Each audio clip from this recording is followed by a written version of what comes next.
আমি এখানে অনেকদিন যাবৎ এখানে আছি। আমাদের পাড়ার নানান রকম দুষ্কৃতীদের অত্যাচার হচ্ছিল এবং নানান রকমের ছেলেরা উৎপাত করছিল, মেয়েদেরকে টিচিং করা এবং নানান রকম, এবং যার জন্য আমাদের এই যে ব্যানার্জিরা বা আরো যে বয়স্ক মানুষরা আছেন, এনাদের সহযোগিতা আমরা আজকে সবাই এখানে এগিয়ে এসেছি। আমরা কেউ সেরকম ভালো সার্ভিস করি না, তবে আমাদের দিদি আমাদের যে উপকার করেছেন, আমাদের দিদি আমাদের যে সহযোগিতা হাত বাড়িয়ে দিয়েছেন, সেটাই আমাদের কাছে বিশাল পাওনা। আমরা বার্ধক্য ভাতা পাই আমি, এবং অনেকেই আমাদের লক্ষ্মী ভান্ডার থেকে এখানে আমাদের সাহায্য করেছেন। লক্ষ্মী ভান্ডার পেয়ে সেগুলো জমিয়ে সেই সব নিয়ে আমাদের এখানে এই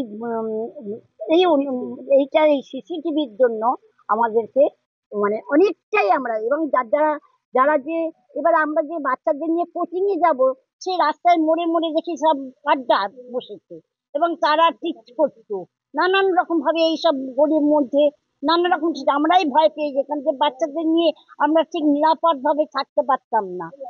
আমরা দিদারাও বেরিয়ে পড়তাম বাচ্চাদের নিয়ে কোচিং এ যাওয়ার জন্য, এবং মানুষের কাছে হেল্প চাইতাম, দেখতাম যে কোনো মানুষ আসছে কিনা।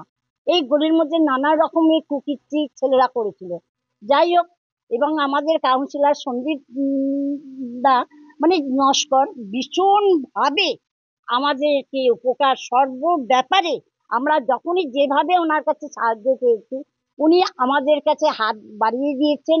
এবং উনি শুধু হাত বাড়িয়ে যাননি, উনি নিজে এসে সেখানে এই রাস্তাঘাট নির্মাণ বলুন, আমাদেরকে যতটা এবং কার কি অসুবিধা হচ্ছে উনি সেটা জানতে চান।